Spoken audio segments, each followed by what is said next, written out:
amigo, tudo bem? Como é que você tá, cara? Tudo jóia? Bora lá falar a respeito de um tema que talvez não seja pra você. Não sei. Você está em um posicionamento estratégico dentro da companhia, ou gostaria de estar, de repente, num cargo de gerente ou diretor? Se você não tem essa intenção, então já pode parar o vídeo por aqui, porque não é pra você esse vídeo. Agora, se você pretende estar ou já ocupa essa função, opa, calma aí, veja esse vídeo que vai agregar bastante pra você. Bora lá falar a respeito das 5 forças de Porter. Bora lá!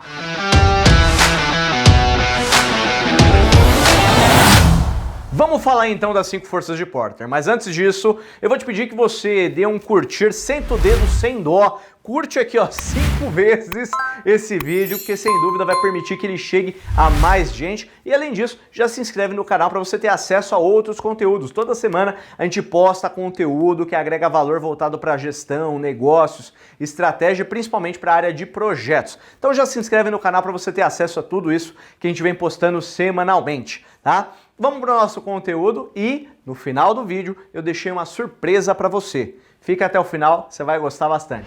Então vamos lá, vamos falar a respeito dessas 5 forças de Porter. Bom, não podia ser diferente, né? 5 forças de Porter não pode ser 4, né? São 5 forças. Mas antes da gente falar das 5 forças de Porter, é importante a gente atribuir aqui a sua utilização.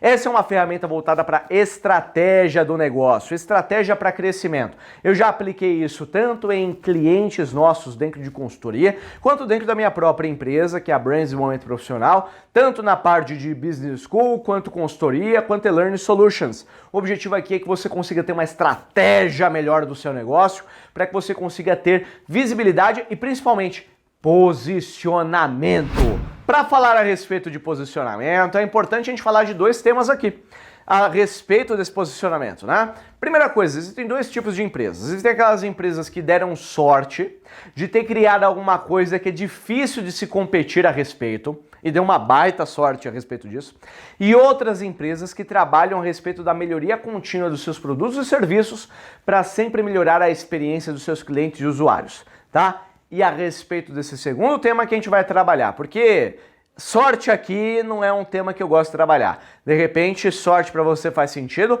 mas para mim, sorte está bem relacionada com quantidade de horas que você trabalha. Quanto mais você trabalha, mais sorte você vai ter, tá? Então vamos falar a respeito aqui de estratégia.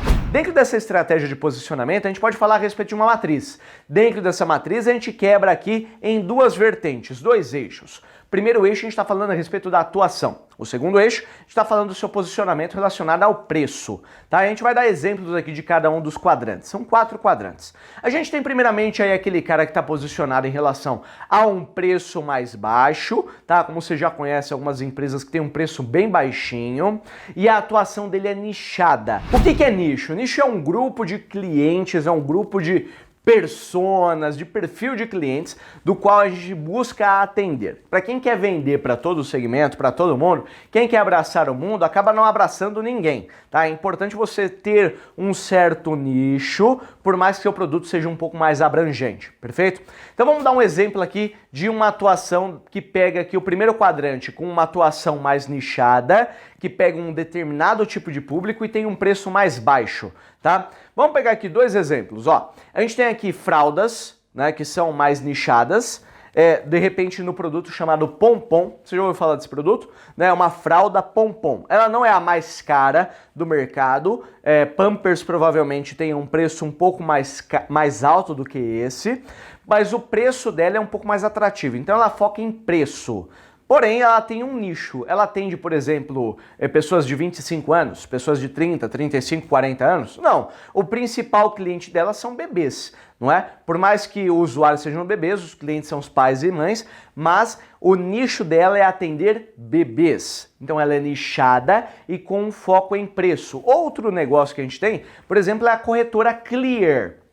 Para quem investe em algum tipo de negócio, né, em quem compra ações, por exemplo, a corretora Clear é uma corretora que não cobra aí valores relacionados à taxa de conversão, taxa de qualquer coisa que você faça de transações financeiras, não costuma cobrar taxas, pelo menos no momento de hoje, então ela foca em preço, atrai um perfil de cliente e ela é nichada. Para quem? Apenas para aquelas pessoas que são investidores. Tudo bem? Então esse é um tipo de atuação. A gente tem aqueles caras que são um pouco mais abrangentes, então eles pegam um público maior, não é nichado, ele é mais abrangente, mas ele ainda está posicionado em preço. Exemplo, detergente é um exemplo, então vende para tudo que é cliente, vende para todo mundo, em toda a casa você tem um detergente, mas principalmente o foco é preço. Porque se você vai comprar IP, Minuano, Limpol, cara, todos eles ali têm um produto bem similar. A composição química é similar, a qualidade é similar, o produto é similar e o preço é similar. Entre 1 e 2 e 3 reais. Cara, compra o que é mais barato geralmente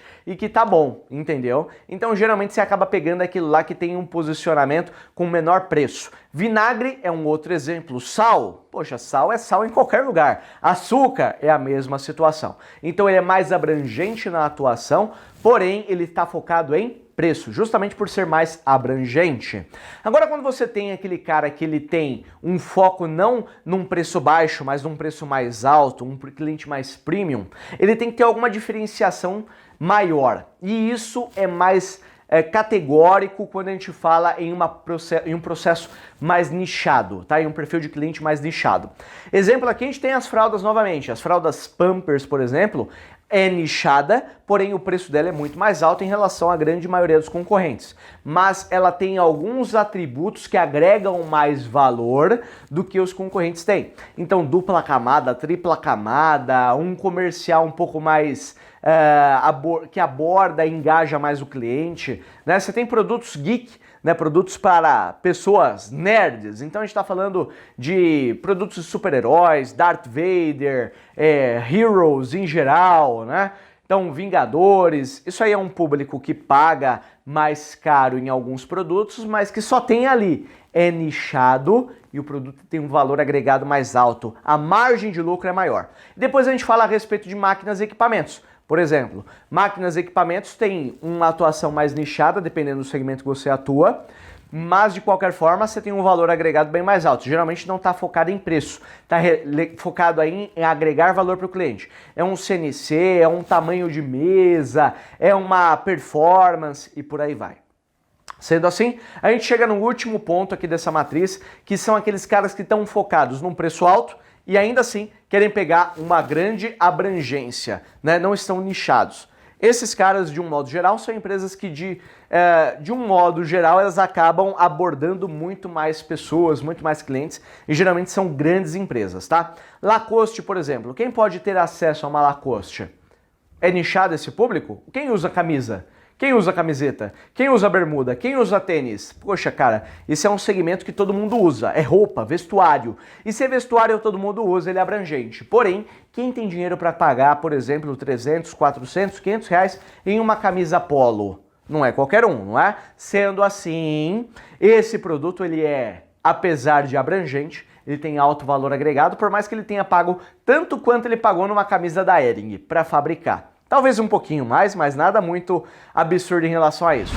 Agora um produto da Nespresso, por exemplo. Nespresso ela tem um valor de cápsula para café acima do comum, né? Por exemplo, você tem Nescafé, você tem aí de repente outros produtos como Três Corações, você tem outros produtos como Café Pilão e todos eles em cápsula. Porém, esse produto da Nespresso, ela usa o George Clooney como principal garoto propaganda e consequentemente ela tem uma visibilidade melhor no mercado. Tudo bem? Não pelo George Clooney, isso também ajuda, mas ela está posicionada num segmento abrangente onde todo mundo consome café, ou uma grande maioria do mundo usa, né, consome isso, e está posicionada com um valor agregado maior. A mesma coisa vale para chocolates Lindt, por exemplo, tá? Se você já consumiu, você sabe da qualidade que é e, consequentemente, também do preço dele.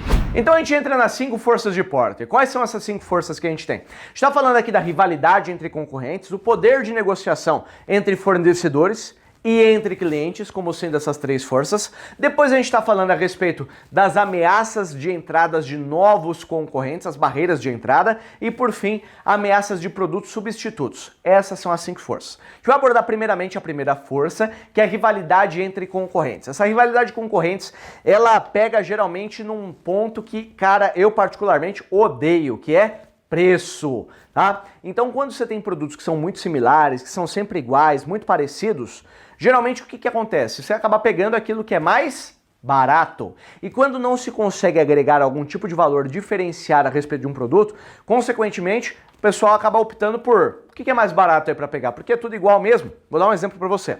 Eu comprei uma pizza nesse final de semana que eu não estou acostumado a comprar. Aqui em casa eu tenho austeridade nas despesas, eu sou um mão de vaca, mas a gente costuma comprar pizzas aí em torno de 50, 60 reais, tá? Essas pizzas aí, elas vêm com um belo recheio, é um excelente custo-benefício, tá? Porém, eu não sei se o catupiry, ou melhor, o requeijão cremoso que vai ali dentro é da marca Catupiry. Talvez seja de qualquer outra marca concorrente a ela e, consequentemente, com um preço mais baixo para conseguir baratear o produto. Perfeito? Esse é o que eu costumo comprar.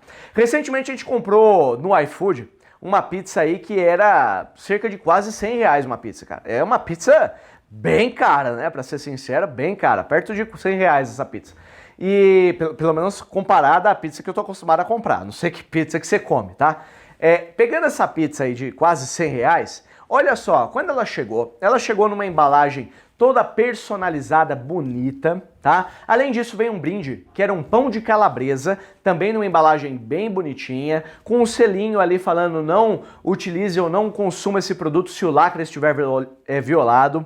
Além disso, quando a gente abriu, os produtos eram de extrema qualidade, a própria embalagem da pizza, que geralmente acaba sobrando uma ou duas, três fatias, né? Quando você come em 2, 3 pessoas, essa própria embalagem você conseguia, na parte inferior, dobrar ela ao meio e formar uma nova embalagem, para você guardar numa embalagem própria o produto que você acabou não consumindo por inteiro. Além disso, ainda veio um bilhetinho escrito à mão, agradecendo pela preferência daquela empresa e podendo contar com ele sempre que fosse necessário. Olha só, é diferenciado, não é?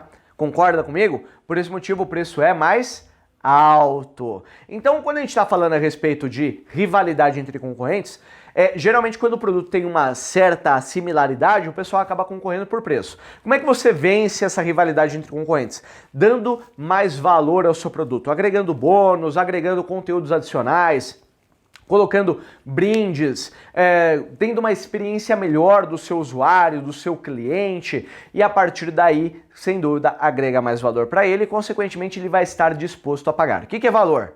Tem um vídeo aqui que fala a respeito do que é valor. Valor é aquilo que o cliente percebe e está disposto a pagar. Se ele vê como valor essa questão de poder dobrar, ter um bilhetinho, né, todo um cuidado, consequentemente ele paga mais caro. Perfeito? Um exemplo clássico desse cara aqui é o seguro Porto Seguro, né? Se você já foi atendido pelo Porto Seguro, devido a alguma situação que você teve de batida ou de repente aí queimou a bateria ou perdeu a carga da bateria, quando você foi atendido, muito provavelmente eles chegaram mais rápido do que a média e além disso, por diversas vezes, eles acabam te entregando um lanchinho, né? Então você acaba lembrando por lanchinho e agilidade no atendimento. Quando você vai renovar o seguro, você fala, putz, cara, aqueles caras me ajudaram e era muito bom. Então, para aquele cliente que está focado em valor, ele acaba continuando com aquele tipo de fornecedor. Perfeito? Entramos então agora no barreiras de entrada. O que são as barreiras de entrada? São aquelas coisas que impedem um novo fornecedor ou um novo concorrente entrar no mercado. Se a barreira de entrada é baixa, se o murinho é baixo, é muito fácil você pular e montar um produto similar, não é? Então vamos pegar aqui, por exemplo, se você fabrica cerveja, você é uma empresa cervejeira, não é? Se você começa a fazer cerveja em casa, conhece alguém que faz cerveja em casa? Já ouviu falar de alguém? Conhece uma ou outra pessoa? Talvez na sua família, talvez algum conhecido, não é? Se você conhece alguém, pois se o cara consegue fazer cerveja em casa, daqui a pouco ele está engarrafando essa cerveja e já está disponibilizando para venda no mercado, pois a barreira de entrada é baixa, porque não exige uma tecnologia absurda para conseguir vender. Claro que o custo tem que ser baixo para conseguir ter uma visibilidade dentro do mercado, mas em contrapartida não é uma barreira tão complexa. Tanto é que você tem centenas ou talvez até milhares de marcas de cervejas diferentes. Para que você consiga aumentar as barreiras de entrada, não é algo tão complexo assim. Não é fácil, claro, mas não é complexo, tá? Você pega aí, por exemplo, algumas empresas nas quais você precisa ter uma excelência operacional para conseguir baratear custos e impedir que novos entrantes entrem, não é? Exemplo aqui, a gente tem empresas do Oriente Médio que fabricam aí ou extraem petróleo, que muitas das vezes o preço de venda delas não equivale ao preço de custo para produzir o petróleo em outros países da América Latina ou de repente da América do Norte. Não é? Sendo assim, esses caras falam, putz, cara, assim fica desonesto, não dá para competir, né? Vamos sair fora. Percebeu a ideia? A margem de lucro dessas empresas fica tão apertada que, consequentemente, não vale a pena competir com esses caras e, consequentemente, elas acabam saindo do mercado. A terceira força de Porter que a gente tem são as ameaças de novos produtos ou produtos entrantes, tá? Como exemplo aqui a gente tem as câmeras fotográficas. Você pode ter Canon, Nikon e uma série de outras empresas fabricantes de câmeras fotográficas. Claro que um celular não substitui quanto à qualidade desse conteúdo, quantas lentes que elas têm disponíveis. Porém, se você quer bater uma foto, você não precisa de uma máquina fotográfica. Com um celular você já consegue bater uma foto e, consequentemente, reduz bastante a utilização daquele equipamento. Consequentemente, no futuro, pode ser que essas mesmas empresas fabricantes de aparelhos digitais, né, então de celulares, né, de um modo geral, a gente está falando aí de iPhone, a gente está falando de Apple, a gente está falando de Samsung, de Xiaomi, a gente fala uma série de empresas, talvez no futuro essas empresas tenham equipamentos que tenham uma qualidade de vídeo e fotografia tão bom quanto de uma máquina fotográfica dos dias de hoje. E aí, a partir disso, acaba sendo algo substituído. A mesma coisa vale para copos. No passado, a gente tinha muitos copos de vidro. Hoje em dia, você também tem copos de plástico, acrílico e, consequentemente, esses produtos acabam sendo reduzidos em relação ao seu consumo. Perfeito? A gente tem aí, por exemplo, algum aplicativo, alguma plataforma de rede social que talvez você já tenha utilizado, o Orkut. Pois é, cara, eu já denunciei minha idade aqui, não é?